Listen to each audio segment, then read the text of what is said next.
시간 모두 자리에 수련하셔서 하나님 말씀 보도록 하겠습니다. 우리 마태복음 23장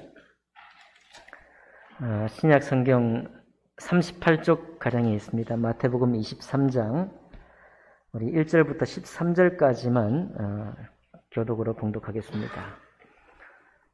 마태복음 23장입니다. 다 찾으신 줄 알고 제가 먼저 읽겠습니다. 이에 예수께서 무리와 제자들에게 말씀하여 이르시되 그러므로 무엇이든지 그들이 말하는 바는 행하고 지키되 그들이 하는 행위는 본받지 말라. 그들은 말만 하고 행하지 아니하며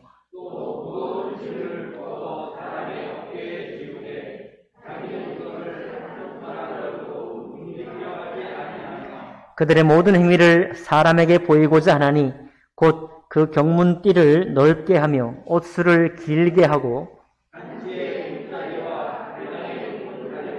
시장에서 문안받는 것과 사람에게 랍비라 칭함을 받는 것을 좋아하느니라.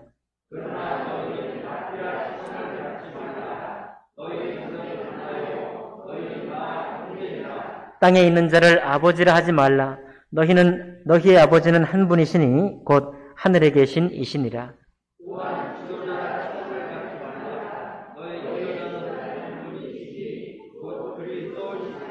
너희 중에 큰 자는 너희를 섬기는 자가 되어야 하리라.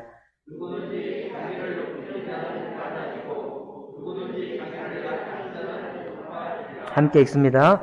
화 있을진저 외식하는 서기관들과 바리새인들이여 너희는 천국문을 사람 앞에서 닫고 너희도 들어가지 않고 들어가려 하는 자도 들어가지 못하게 하는도다. 아멘. 말씀과 예배를 위해 기도하겠습니다. 살아계신 하나님 아버지, 오늘 하나님의 성령으로 감동하신 이 주님의 말씀이 우리의 심령 속에 응답이 되고 우리의 심령 속에 심기워져서 그 말씀이 힘을 얻어 때때로 우리 하나님을 대적하려 하고 하나님을 불순종하려 하는 우리의 마음을 주님 다스리시고 통치하여 주옵소서. 그러므로 오늘 주님의 음성을 듣는 우리의 마음이 도리어 주님을 찬양하며 과연 주의 말씀이 그렇습니다. 주의 말씀이 합당합니다. 그렇게 고백하는 저희들 모두가 될 수 있도록 축복하여 주시옵소서. 모든 것을 주님께 맡기며 귀하신 우리 주 예수님 이름으로 기도하옵나이다. 아멘. 네, 자리에 앉으시겠습니다. 오늘 마태복음 23장에 있는 말씀을 전체를 본문으로 해서 그의 행위를 본받을 만한 사람이라는 제목으로 하나님 말씀 나누겠습니다. 우리가 성경을 읽다 보면 더러 어려운 데가 있습니다. 성경의 언어 자체도 어려울 때가 있고 또 맥락이 통하지 않을 때도 많이 있죠. 그렇지만 대개 성경 말씀은 그 뜻이 분명합니다. 뜻이 분명한 성경 말씀이 왜 어렵게 느껴지느냐? 어떤 분이 이렇게 얘기했어요. 분명한 성경 말씀이 왜 어렵게 느껴질까 하면 그것은 바로 그 말씀을 순종하고자 하는 마음이 없기 때문이다. 이렇게 말했습니다. 순종할 뜻이 있으면 곧이곧대로 믿고 행하려 하게 될 텐데 그렇게 하지 않으니까 명쾌한 말씀도 도리어 어려운 말씀이 되고 이것을 어떻게 내가 받아들여야 할까 고민하게 되고 그러다가 순종의 때를 놓쳐버리고 만다라고 말하고 있습니다. 여기 서기관들과 바리새인들 곧 종교 지도자, 오늘날로 말하면 목사에 해당하는 것이죠. 와 같은 사람들도 이와 같은 어려움에 처할 수 있다라고 말하고 있습니다. 그래서 오늘 하나님께서 저희에게 말씀의 제목을 그의 행위를 본받을 만한 사람 이렇게 말씀을 주셨는데요. 과연 우리가 말씀을 연구하고 말씀을 전하고 또 말씀을 주장하는 것 다 좋지만은 말씀을 가르치는 것도 좋지만은 하나님께서 보시기에 가장 정말 만족하는 사람, 우리 주님 보시기에 정말 기뻐하는 사람이 누구냐 하면 그의 행위로 본받을 만한 것이 있는 사람, 바로 그 사람을 주님이 가장 귀하게 보신다라고 말씀하고 있습니다. 바로 우리 서기관과 바리새인들을 책망하는 말씀으로 들어가기 전에 왜 우리가 순종하는 것이 어려운가? 간단하게 말씀을 한번 나눠보겠습니다. 제가 전도살 때 우리 정윤식 목사님이 새벽 예배에 이런 말씀을 전하셨어요. 출애굽기 레위기에 있는 말씀, 7년째 땅을 안식하라는 말씀입니다. 6년째까지는 땅을 기경하고 7년째 땅을 놀리라. 그러면 7년째 땅을 놀리면 어떻게 먹고 살아요? 6년째 되는 해에 갑절에 수확을 거두게 하겠다라고 주님이 약속하셨습니다. 아침에 그 말씀을 듣는데 갑자기 낭망이 되는 거예요, 제 마음이. 6일 동안 열심히 일하고 7일째 주일날 예배 드리는 거는 전혀 어렵지가 않아요. 여러분도 어렵지 않죠? 방송하시는 여러분, 방송으로 예배하시는 분도 어렵지 않죠? 안 들려요? 네, 어렵지 않을 것 같아요. 그런데 농사를 지어본 분들, 또 수산업에 종사하는 분들이 생각할 때 6년째까지 밭과 논을 갈고 7년째 아무 일도 하지 말라. 저도 농사꾼의 아들로서 농사는 잘 못 짓지만 갑자기 못 지키겠다는 거예요. 누가 지키겠느냐 그런 말입니다. 아니냐 다를까 이스라엘 백성도 그 말씀을 한 번도 지켜본 적이 없어요. 그러니까 우리가 소출을 나는 것을 평생에 농사를 지어보면 알겠지만 어떻게 6년째 갑절에 그런 수확을 얻을 수 있겠어요? 딱딱 그 말씀대로 되리라는 보장이 있나요? 안 믿어지는 거죠. 7년째 땅을 놀리면 뭐 먹고 삽니까? 그때 그 아침에 제 마음에 절망했던 그 마음이 결국 여러분과 제가 하나님 말씀을 순종하고자 할 때 오는 절망과 똑같은 거예요. 사실은. 그래서 어떻게 보면 하나님을 향한 전심의 믿음이 우리가 전적으로 믿어지는 믿음이 없이는 하나님 말씀을 사실 순종할 수가 없습니다. 그 말씀을 순종하려는 사람은 어떻게 순종할 수 있는가 하면 광야로 가라는 겁니다. 사실. 우리를 광야로 7년째 되는 해에 광야로 우리를 떠다 미는 거예요. 그 7년째는 하나님 아버지 한 분만 바라보고 내가 믿고 너의 힘을 믿고 너의 농사할 수 있는 그런 땅을 믿고 살았던 데서부터 아무 의지가지 없는 믿을 만한 것이 전혀 없는 사막 가운데로 광야 가운데로 네가 가라. 그리고 그때 내가 너를 먹여주는 것을 맛보라는 주님의 말씀이거든요. 그런데 이게 우리 어르신들 다 계시지만 농사 지는 분들은 이거 말 같지 않는 말이거든요. 그만큼 우리가 살아가는 방법, 우리가 이 땅에서 살아가는 방편을 따라서 하나님 말씀을 순종하고자 하면 순종할 수 없습니다. 그래서 그 말씀 앞에서 우리가 죽어버리는 거예요.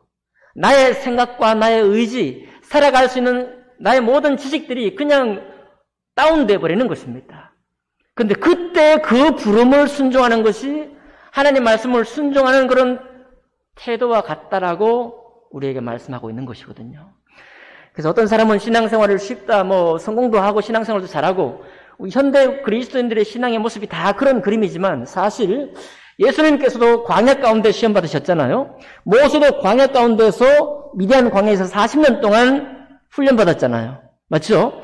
하나님의 인도하심, 전적으로 주님이 내려주시는 만나를 먹고 또 예측할 수 없는 메추라기를 보내주시는 것을 믿고 우물도 없는 곳에서 반석을 쳐서 물이 나오는 것을 믿는 그 믿음, 그 믿음으로 하나님께서 이스라엘 백성들을 항상 인도해 왔고 이스라엘 백성들은 항상 그 하나님 말씀의 권면을 따라서 불신앙했고 순종하지 못해서 자기 뜻대로 살았고 세상 방식대로 살았고 하나님과 화목될 수가 없었던 것입니다. 이 사실만 잠깐 우리 생각해 보아도 하나님 말씀을 순종한다는 것이 정말 불가능한 것이구나라는 걸 알 수 있어요. 내 생각과 나의 의지, 나의 합리적인 생각으로는 순종하는 것이 불가능하구나라는 것을 알 수 있습니다. 여러분, 이 사실을 먼저 기억하시면서 이 말씀을 보셔야 되겠습니다. 바리새인과 서기관을 책망하는 말씀이 또 누구를 향한 말씀인가를 다시 한번 떠올려야 되겠어요. 결론적으로 말씀드리면 하나님의 진실한 사랑, 그분의 돌보심과 그분이 우리를 지키심과 그분이 우리를 먹이심과 그분이 우리를 절대 주권으로 인도하신다는 사실을 믿는 믿음, 그 믿음으로라야 우리가 주님 말씀을 순종하는 길로 나아갈 수가 있다는 사실을 기억하시기 바랍니다. 결국은 하나님의 사랑을 받았느냐라는 물음입니다. 네가 진실로 전능하신 하나님의 사랑을 받았느냐라는 거예요. 우리가 기도하고 그 뒤에 응답받는 정도가 아니라 아무것도 없는 상태에서 살아간 여인처럼 아무것도 없는 상태에서 범죄한 여인처럼 아무런 은혜를 입을 수 없는 형편에서도 하나님의 인자하심과 자비하심을 맛보았느냐? 그것을 맛본 자는 하나님을 사랑하기 시작하고 그것을 맛본 사람은 내 이웃을 내 몸과 같이 사랑하기를 시작하게 된다는 주님의 말씀이 되겠습니다. 그럼 이제 오늘 말씀을 한번 들어가 볼 거예요. 그 사실을 한번 기억하시면서 들어가 보겠습니다. 서기관들과 바리새인들이 모세의 자리에 앉았다고 그랬어요. 모세는 구약 성경의 대표적인 인물이고 이스라엘에게 율법을 내려준 말씀의 주인이죠. 어떻게 보면 하나님이 말씀의 주인이지만 모세의 권위가 하나님 말씀을 권위 있게 이렇게 전했던 사람이기 때문에 서기관과 바리새인들은 모세의 이름으로 내가 가르친다. 나는 모세와 함께한다는 것을 항상 강조해 왔어요. 그 말은 곧 뭡니까? 나는 하나님의 뜻을 전한다라는 말씀이 되겠죠. 그런데 이들을 향해서 주님 뭐라고 하시는가 하면 그러므로 무엇이든지 그들이 말하는 바는 행하고 지키되 왜? 모세를 통해서 주신 말씀을 전하니까 그 말하는 바는 하나님 말씀이니까 지킬 것이나 그들이 하는 행위는 본받지 말라. 말과 자기들이 행하는 행위가 분리되어 있다는 겁니다. 따로 논다는 거예요. 그들은 말만 하고 행하지 않는다고 말했습니다. 그러니 여러분 제가 말은 하나님 말씀인데 제 행동이 못 따라가면 제 행동은 본받지 말고 하나님 말씀은 지켜야 되겠죠? 근데 이렇게 편한 말씀이 아니라 그냥 이렇게 그냥 이해하고 넘어갈 말씀이 아니라 왜 이들이 자기가 하나님 말씀이라고 전한 말씀은 옳은데 그 말씀은 지키지 못하고 주님의 책망을 받게 될까?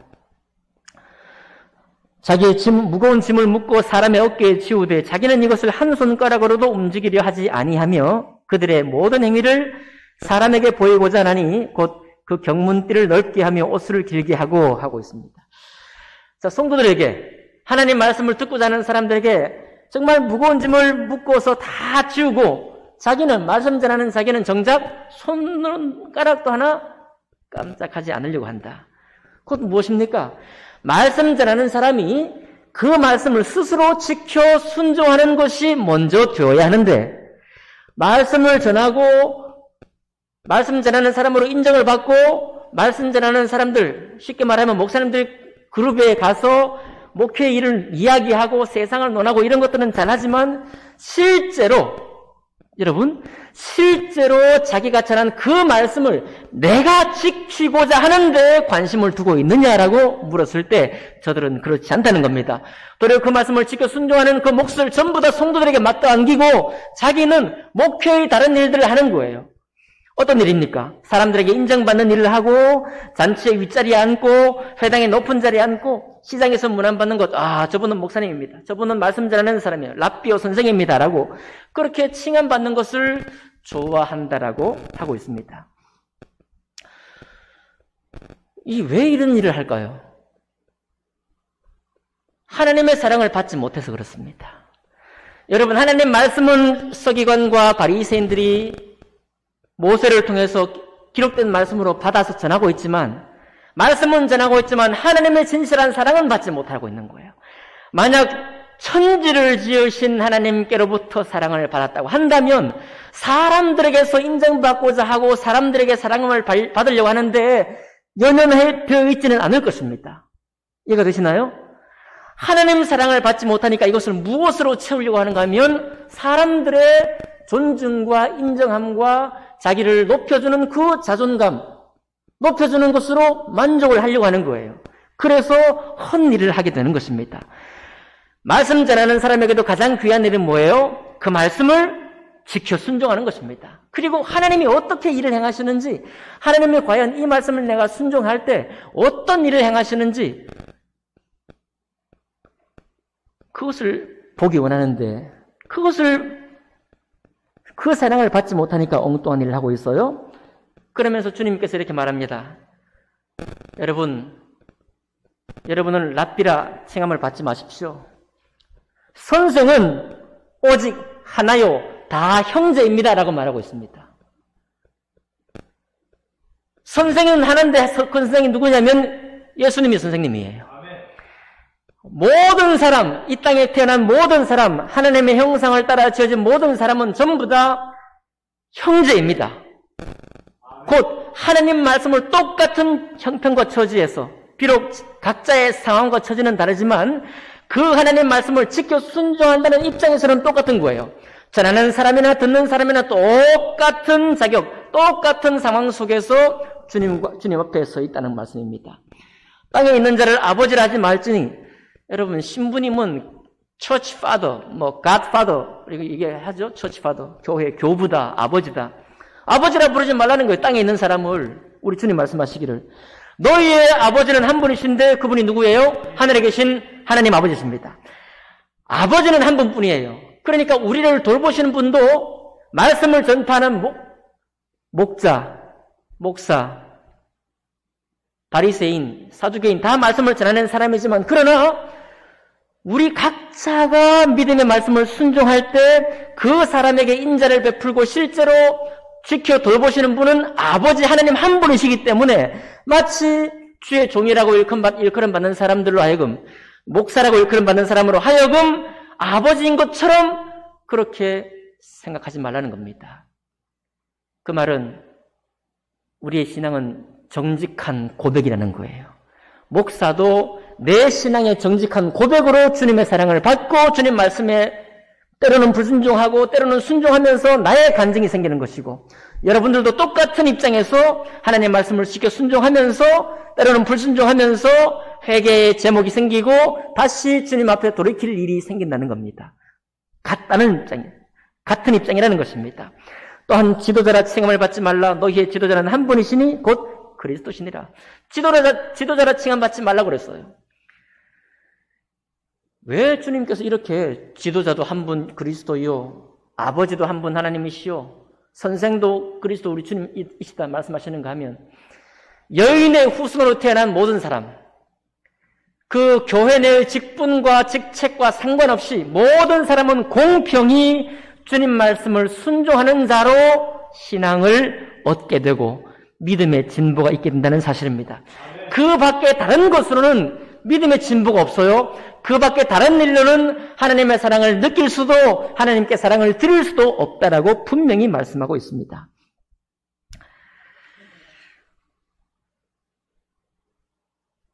그래서 이제 이 서기관과 바리새인들이 너무 인정받으려고 하고 높은 자리에 있으니까 우리 주님이 또 11절, 12절로 말씀하고 있죠. 너희 중에 큰 자는 너희를 섬기는 자가 되어야 하리라. 누구든지 자기를 높이는 자는 낮아지고 누구든지 자기를 낮추는 자는 높아지리라. 이 말씀도 여러분 겸손하라 그렇게 말씀하시는데, 겸손하라는 말씀도 하고도 좀 다릅니다. 이것은 왜 자기를 높이는 자는 낮아지고 누구든지 자기를 낮추는 자는 높아지리라. 말씀 앞에서는요, 하나님 말씀을 순종할 때는 내가 이것을 순종했으니 이런 응답이 왔고 분명히 이런 결론이 올 거야, 그렇게 보장이 되어 있지 않습니다. 말씀은 정말 때로 우리를 황당하게, 우리를 괴롭히기도 합니다. 순종했는데 일이 도리어 망가지기도 합니다. 하나님은 정말로 여러분과 나의 실제적인 아버지가 되기 원하시고 실제적인 지도자가 되기 원하시기 때문에 저분처럼 나를 인도해 주세요. 전혀 그렇지 않습니다. 아버지는 각자의 방식대로 인도하십니다. 그러니 간증들이 다를 수밖에 없는 거예요. 그러니 하나님의 전적인 인도함을 받고 내가 의지하고 내가 믿을 것들은 의탁할 수 없는 사람으로 내가 낯서게 되니까 우리 모두가 다 낯선 사람인 것입니다. 결국 그 자리가 하나님 앞에 우리가 서는 자리라는 말씀이에요.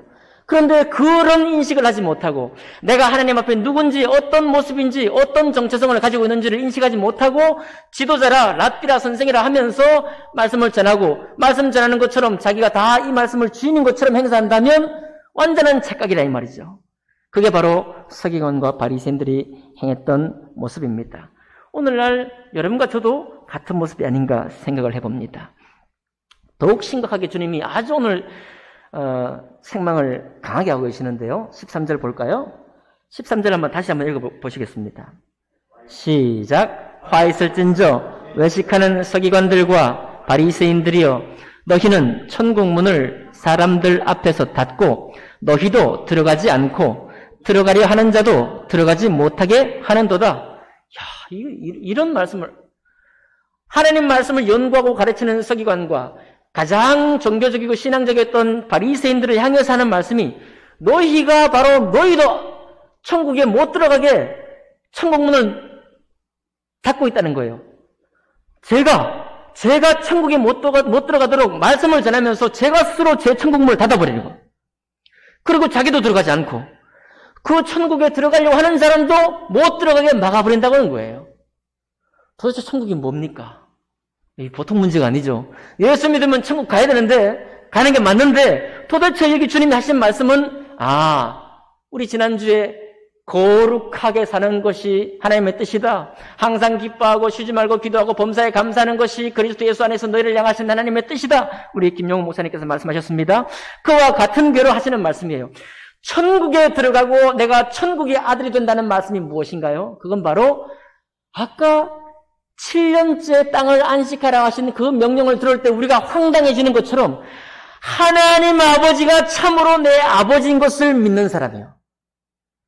내 어떤 인생이 무너지고 잘못 간다고 할지라도, 내 뜻대로 계획대로 되지 않는다고 할지라도 나는 정말 이 하나님 아버지의 사랑 안에 있다는 사실을 믿는 사람입니다. 그 사람의 그 삶과 그 마음이 이미 천국에 사는 마음이라는 거예요. 그리고 우리의 존재라는 것은, 우리의 삶의 모든 문제라는 것은 문제가 아니라 하나님 말씀 앞에 우리가 서서 그 말씀을 지킬 수 없는 그 말씀 앞에, 받지 못한 사랑 앞에, 내가 정말 예수 안에서 참으로 하나님의 사랑을 받았구나. 나는 이제 어떤 행위, 악행을 한다고 할지라도, 혹시 내가 알지 못하는 부지불식간에 범죄한다고 할지라도 주님의 이 놀라운 사랑이 내 영혼을 완전히 건져내셨구나. 그 사랑으로 모든 사랑을 받아, 정말 내 하나님이 내 주님이 맞습니다. 내 아버지가 맞습니다. 라고 고백하는 바로 그 사람, 그 마음이 천국에 들어간 마음이고 그 사람이 천국에 있는 마음이라는 것입니다. 근데 지금 서기관과 바리새인들은 뭐예요? 아버지의 사랑을 받지 못했어요. 여러분 잘 들으시기 바랍니다. 아버지의 사랑을 지금 전하기 위해서, 보여주기 위해서 예수님이 오셨잖아요. 맞죠? 아직 예수님께서 십자가에서 아버지께서 우리를 얼마나 사랑하시는지 나타내 보이지 않으셨습니다. 그러니까 여기 서기관과 바리새인들은요, 자기가 지식이 짧아서나 아니면 불순종하는 악한 마음이 있었거나 그것 때문에 지금 이런 이상한 길로 가는 게 아닙니다. 아직 이스라엘이 광야에서 넘어지고 불순종했던 이유가 저들이 뭐가 모자라갖고 신앙이 우리보다 짧아서 넘어진 게 아니라는 거예요. 다시 말씀드리지만 하나님 아버지께서 어떠한 사랑으로 우리를 사랑하셨는고 이 모든 천지보다 우리 한 영혼을 귀하게 보신다는 그 사랑을 받지 못하게 되면 신앙이 다 이렇게 간다는 겁니다. 이상하게 간다는 거예요. 말씀은 듣지만 말씀 밖으로 나간다는 것입니다. 순종하지 못하는 곳으로 나간다는 거예요. 사람들로부터 인정받는 곳으로 나간다는 것입니다. 왜 성도 간에 분쟁이 있습니까? 왜 성도 간에 애달픈 아픔이 있습니까? 하나님의 사랑을 참으로 받고, 그리고 내가 갈 걸음이 있는 사람은 다른 사람에게 신경 쓸 겨를이 없어요. 어떻게 보면 다른 사람에게 감나라 판나라 하는 그런 마음이 없습니다. 내가 정직하니까, 내가 고백적이니까요. 내가 주님 앞에 어제 내가 순종해서 주님의 사랑을 느꼈다고 할지라도 오늘 내 일을 통해서 순종으로 들어갈지 나는 몰라요. 나는 주님의 인도하심을 받는 어린아이에 불과합니다. 우리 모두가 어린아이에 불과해요. 맞나요? 하나님 아버지께서 우리를 양육해 가시는 우리는 어린아이에 불과한 것입니다. 그러니 우리 스스로가 믿음 앞에 정직한 사람입니다. 내가 넘어지고 내가 부딪히고 내가 승리하는 거예요. 그러니 왜 다른 사람을 비방할 마음을 품겠습니까? 도리어 자기가 믿음에 순종하기 어렵고 힘들다는 사실을 알게 될수록 긍휼이 들어가는 거예요. 나도 불쌍하지만 당신도 불쌍한 사람이 맞군요. 우리가 한 사람으로 태어나서 이 사람은 아무리 멋진 신앙을 보여도 똑같이 자고 일어나면 영, 똑같은 출발선에 위치하고 있는 사람일 수밖에 없군요. 그런 것을 인식하게 된다는 거예요. 그러니 우리가 서로 불쌍하잖아요. 왜 그 사람이 안간힘을 쓰고 지금 신앙생활 하려고 애를 쓰는데 왜 끌어내겠어요? 왜 굳이 그 사람을 폄훼하면서 모욕하겠습니까? 왜 굳이 그 사람을 비방하겠어요? 그럴 이유가 없다는 것입니다. 그런데 서기관과 바리새인들은 그렇지 않다는 것입니다. 그런데 좀 신기한 것이죠. 이 서기관과 바리새인들이 내놓을 것이 없느냐? 신앙생활 가운데 내놓을 것이 많아요. 5절에 뭐라고 했냐면 그들의 모든 행위를 사람에게 보이고자 하나니 그랬습니다. 아, 이 사람들의 신앙생활이 얼마나 깊은지 사람들에게 내보일 것이 있는 거예요. 내보일 것이 있는 정도의 신앙을 한 것입니다. 그래서 내보이는 거예요. 어떻게 해요? 15절 보니까 이 사람들은요, 교인 한 사람 얻기 위해서 바다와 육지를 두루 다녀서 전도하는 것입니다. 여러분, 예수 믿는 그리스도인만 전도한 것이 아니라 서기관과 바리새인들 당시에 유대교를 믿는 사람들이 열심히 전도했다는 거예요. 할 말이 있어요, 없어요? 사람들에게 신앙적으로 할 말이 있어요, 없어요? 있잖아요. 우리가 전도해보면 알지만 전도가 얼마나 어려운데. 그러니까 전도했으면 하나님 말씀 순종해가지고 전도했다는 것입니다. 야, 내가 전도했다야. 그런데 전도했는데 문제가 뭐냐면 자기가 아직 하나님의 사랑, 진실한 사랑에 서 있지 못하니까 전도해서 교회에 붙들어 놓았지만 지옥 보낸다는 거예요. 하나님 아버지 앞에 온전히 어린 영혼으로 서 있게 하지 못하고 엉뚱한 일을, 외식하는 일을, 다른 사람에게 내보일 만한 일만 자꾸만 가르치고 만들어가지고 결국은 항상 내 앞에 계신 하나님 앞에 서지 못하도록 한다는 거예요. 내 영혼의 정직한 모습으로 주님 앞에 서 있지 못하게 한다는 것입니다. 그리고 16절부터 보니까 성전을 통해 맹세하면 아무 일도 일어나지 않을 것이고 제단을 가지고 맹세하면 아무 일도 일어나지 않을 것이지만 성전에 드리는 돈을 가지고 맹세하면 응답받을 것이고 제단에 드리는 예물을 가지고 맹세하면 응답받을 것이다. 이렇게 가르친다는 것입니다. 이것도 여러분 어떻게 지금 저랑 같이 하고 있습니까? 이거 다 이해가 되는 거예요. 여러분 예배를 드리는데 주님 앞에 헌금도 드릴 마음도 없이 돈이 가는 곳에 뭐가 간다고 그랬어요? 마음이 간다고 그랬잖아요. 재물이 있는 곳에 마음이 있다고 그랬잖아요. 그런데 뭐 주님 앞에 나오면서 재물을 드릴 때 아, 이분이 이 사람 여기에 마음이 있구나. 주님께 마음이 있구나. 우리가 아는 것이죠. 그렇지 않습니까? 그렇게 해서 저를 포함해서 많은 목사님들이 신앙을 격려하고 헌금을 격려합니다. 예, 맞습니다. 그게 하나님 말씀이에요. 재물이 가는 곳에 마음이 있습니다. 재물 없는 곳에 마음이 없는 거예요. 당연한 것입니다. 그런데 이것이 마땅한데 여러분 다 지켜가십시오. 이것이 마땅한데 문제는 뭐냐면 제단의 재물과 성전의 예물을 가지고 응답 받으려고 하지 하나님 한 분이 나에게 깨우치기 원하시고 나를 이끌리고 원하시는 그 순전한 믿음으로 인도하지 않는다는 거예요. 곧 응답받아야지 내가 내 필요한 것을 채워야지 항상 그런 쪽으로만 말씀이 들어가고 신앙생활하는 사람도 전부 다 그런 쪽에만 자기 마음을 둔다는 것입니다. 누구를 잃어버리느냐? 하나님 아버지를 잃어버린다는 거예요. 아버지 하나님을 잃어버리고 그분 앞에 내가 온전히 앙상한 자로 서서 주님 앞에 믿음이 무엇인지 내가 얼마나 주님 앞에 죄인인지 말씀을 믿지 못하는 존재인지를 깨닫고 그런 존재를 구원하신 하나님의 사랑 앞에 우리가 응답하고 내가 주님의 종이 맞습니다. 내가 정말 주님의 종이 되기 원합니다. 라고 나아가야 할 텐데 그리로 곧장 정직하게 나아가지 못하고 엉뚱한 데로 간다는 거예요. 응답받는 신앙. 내가 가지는 신앙. 내가 뭔가 취하는 신앙. 내 인생을 주님 나를 돌봐주셔야 되지 않겠습니까? 나를 인도해 주셔야 되지 않겠습니까? 그쪽으로만 간다는 것입니다. 여러분 그게 잘못됐다는 게 아니에요. 아버지를 잃어버리고 응답받는 신앙은 아무것도 안 되는 것입니다. 그것은 내가 천국에 지금 살고 있지 않다는 거예요. 아버지가 내 아버지가 아니라는 말입니다. 오직 누가? 아버지는 내가 부리는 종이 되는 거예요. 내가 아버지를 부리는 것입니다. 아버지 하나님이 천지를 지으신 분이 아니라 나의 종이 되는 거예요. 그 사람 마음은 아무리 가져도 부족하다 할 것이고 하나님 아버지 앞에 정직하게 종으로 서 있지 못하게 될 것이다 라고 말하고 있는 것입니다. 바로 그 신앙이 천국에 있는 신앙이 아니라는 것입니다. 너무나 깜짝 놀라지 않습니까? 우리를 놀래키는 주님의 말씀이에요. 23절입니다. 화 있을진저 외식하는 서기관들과 바리새인들이여 너희가 박하와 회양과 근처의 11조는 들이되 율법에 더 중한 바 정의와 긍휼과 믿음은 저버렸도다. 그러나 이것도 행하고 저것도 버리지 말아야 할지니라.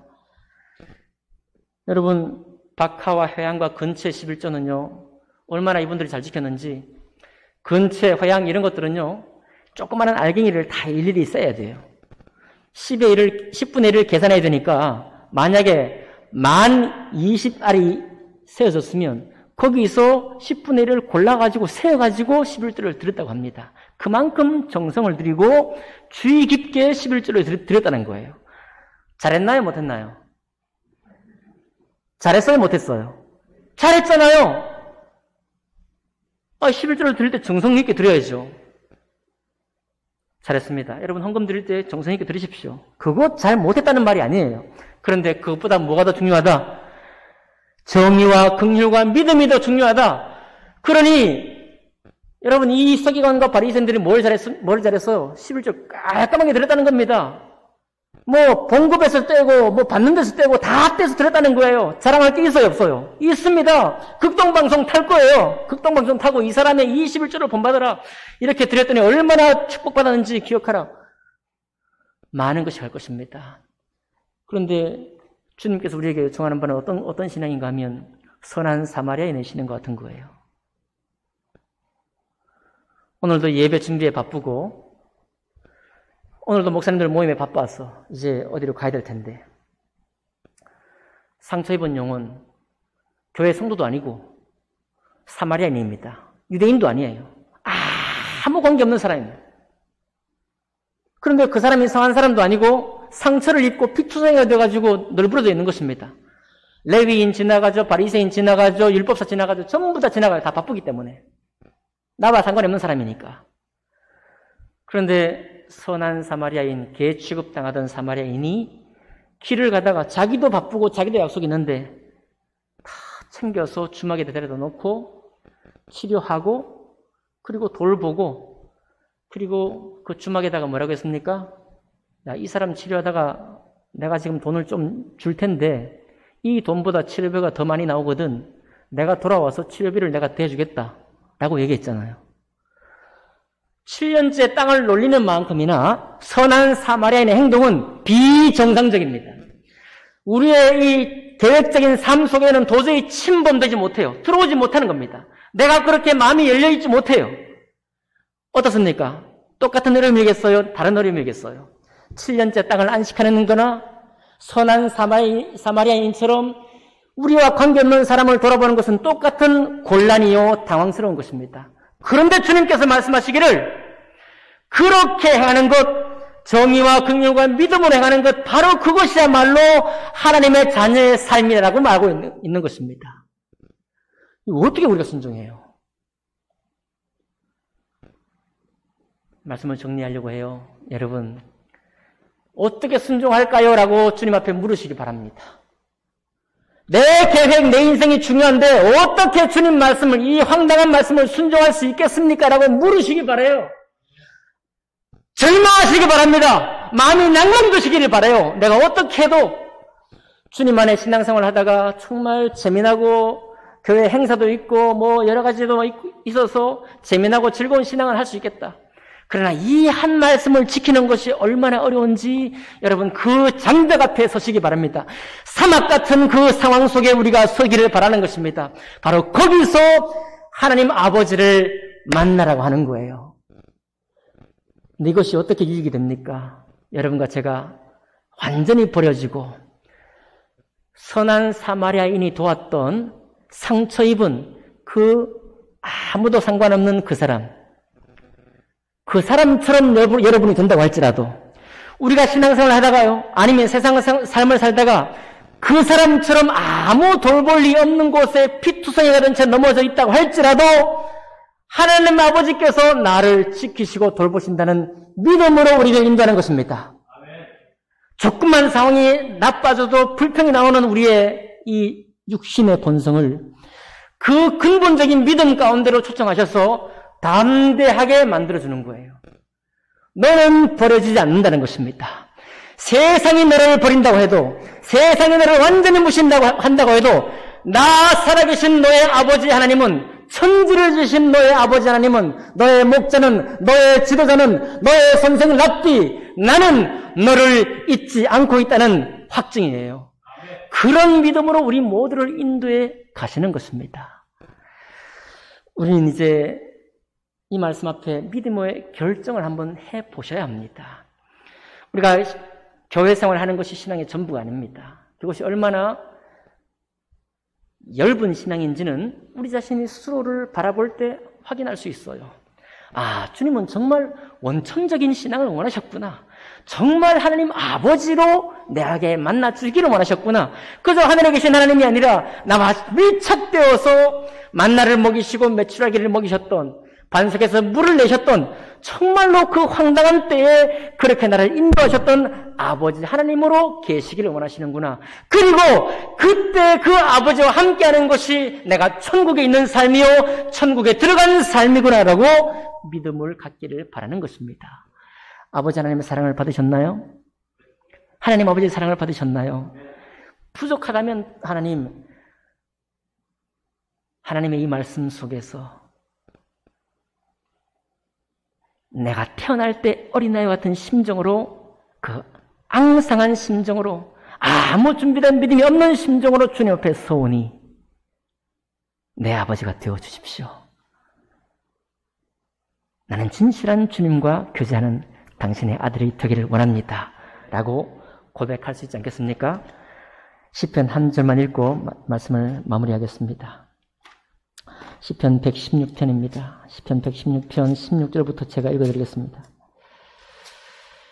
16절, 여호와여, 나는 진실로 주의 종이요 주의 여종의 아들 곧 주의 종이라. 주께서 나의 결박을 푸셨나이다. 내가 주께 감사제를 드리고 여호와의 이름을 부르리이다. 내가 여호와께 소원한 것을 그의 모든 백성이 보는 앞에서 내가 지키리로다. 예루살렘아, 내 한가운데서 곧 여호와의 성전 뜰에서 지키리로다. 할렐루야.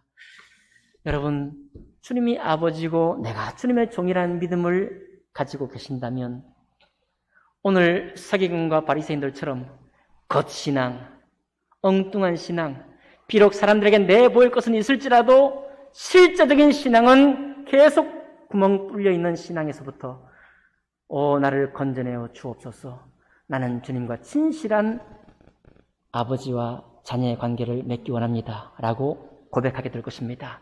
그렇게 되시기를 주님 이름으로 축복합니다. 기도하겠습니다.